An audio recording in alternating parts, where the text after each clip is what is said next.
पाकिस्तान के नए निजाम का चीन ने जमकर स्वागत किया है। चीन ने कहा कि कुछ मायनों में पाकिस्तान के नए प्रधानमंत्री शहबाज शरीफ पूर्व प्रधानमंत्री इमरान खान से बेहतर हैं।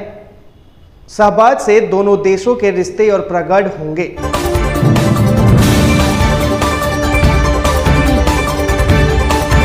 आप देख रहे हैं अखबार।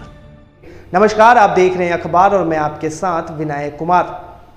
प्रधानमंत्री बनने के बाद शहबाज ने नेशनल असेंबली में कहा था कि चीन के साथ पाकिस्तान के बेहद पुराने रिश्ते हैं और दोनों मुल्कों की दोस्ती कयामत तक रहेगी।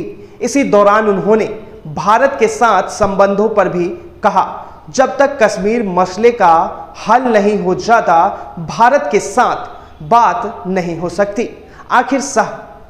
आखिर शहबाज का चीन के साथ दोस्ती कितना पुराना है, इसका फैक्टर जानेंगे। चीन ने शहबाज की तारीफ आखिर क्यों की? इतना ही नहीं, चीन ने शहबाज को इमरान से बेहतर पीएम भी कहा। इसके पीछे का कारण क्या है? प्रोफेसर हंस वी पंत का कहना है कि पाकिस्तान में किसी की हुकूमत हो, दोनों देशों के संबंध पर कोई प्रभाव नहीं पड़ेगा। चीन और पाकिस्तान के रिश्ते हमेशा से बेहतर रहे हैं, साथ ही संबंधों में बहुत कुछ फर्क देखने को नहीं मिला। पाकिस्तान में चाहे इमरान की सरकार हो या शहबाज की सरकार हो, दोनों देशों के रिश्ते यूं ही रहते हैं। उन्होंने कहा कि भले ही इमरान की सरकार अमेरिका से बेहतर संबंध नहीं रखी हो, लेकिन इसका असर चीन पर कुछ नहीं पड़ा। अविश्वास प्रस्ताव को लेकर इमरान ने अमेरिका के खिलाफ मोर्चा खोल दिया था, लेकिन वह चीन का दिल नहीं जीत सके। शहबाज शरीफ के प्रधानमंत्री बनने की खबरों पर चीन की कम्युनिस्ट सरकार के मुख्य पत्र माने जाने वाले ग्लोबल टाइम्स ने कहा था कि इससे चीन पाकिस्तान के रिश्ते और बेहतर होंगे। अखबार ने लिखा था, इमरान सरकार की अपेक्षा शहबाज शरीफ के समय में चीन पाकिस्तान के रिश्ते और बेहतर हो सकते हैं। आखिर चीन ने शहबाज को इमरान से बेहतर पीएम क्यों बताया?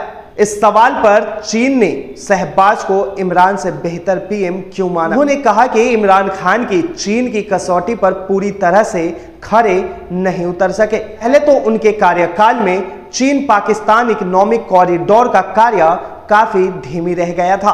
शहबाज के प्रधानमंत्री बनने के बाद चीन को यह उम्मीद जगी है कि चीन पाकिस्तान को इकोनॉमिक कॉरिडोर पर काम तेजी से होगी। पाकिस्तान की नई सरकार इस प्रोजेक्ट पर तेजी से काम करेगी।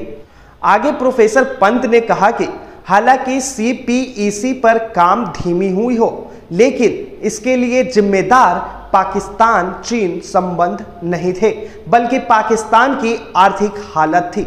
इतनी नाजुक हो चुकी है कि वह इस समय अपनी अर्थव्यवस्था को संभालने में जुटा हुआ है, लेकिन चीन को इससे कोई फर्क नहीं पड़ता। दूसरी बात, भारत के खिलाफ इमरान खान उस तरह से मोर्चा नहीं खोल सके जैसा कि चीन को उम्मीद थी।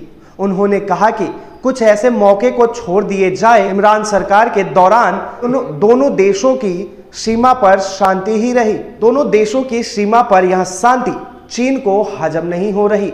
यहाँ फिर उन्होंने कहा कि ऐसा नहीं कि इमरान सरकार का भारत के प्रति उदार दृष्टिकोण था, बल्कि इसके पीछे भी पाकिस्तान की माली हालात जिम्मेदार थी।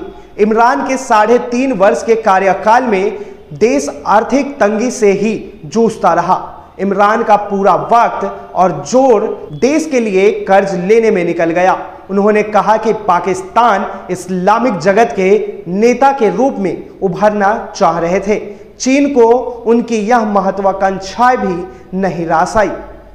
आगे उन्होंने कहा कि वैश्विक मोर्चे पर नए पीएम शहबाज के समक्ष यह चुनौती होगी कि वह चीन और रूस अमेरिका के बीच संबंधों को लेकर कैसे संतुष्टि कायम करते हैं, क्योंकि अमेरिका से बेहतर करने का पाक सेना पर उन पर दबाव होगा। ऐसे में सेना से सरकार के मधुर संबंध कायम रहे, अमेरिका से संतुलन बनाकर चलना होगा। शहबाज यह भी जानते हैं कि अमेरिका निकटता रूस और चीन को खटक सकती है। ऐसे में वैदेशिक मोर्चे पर शहबाज के समक्ष एक बड़ी चुनौती होगी। अब सऊदी और चीन की यात्रा पर जाएंगे शहबाज। गौरतलब है कि शहबाज शरीफ चीन की शरण में जाने के लिए एकदम बेताब दिख रहे हैं। पाकिस्तान मुस्लिम लीग नवाज के एक नेता ने कहा है कि अब निर्वाचित प्रधानमंत्री शहबाज शरीफ के पदभार ग्रहण के बाद अपनी पहली विदेश यात्रा सऊदी अरब और चीन की यात्रा करने की उम्मीद है। पाकिस्तान के प्रधानमंत्री की पहली विदेश यात्रा अक्सर सऊदी अरब और चीन के दोनों देशों के साथ रणनीति संबंधों के कारण तय हुई है। सऊदी अरब की यात्रा के दौरान पीएम शहबाज अमराह करेंगे और सऊदी नेतृत्व से मुलाकात करेंगे। सऊदी अरब में अतीत में लगातार पाकिस्तानी सरकारों को वित्तीय बेल आउट पैकेज दिए जाते रहे हैं। रियाद ने पूर्व प्रधानमंत्री इमरान खान की सरकार को 6 बिलियन अमेरिकी डॉलर का बेल आउट पैकेज दिया था। सऊदी अरब ने कुछ समय पहले पाकिस्तान को 3 अरब डॉलर प्रदान किए थे। यहां देखते हुए कि क्या नई प्रीमियम वित्तीय सहायता मांगेगा। फिलहाल के लिए इतना ही और आप बने रहिए अखबार के साथ।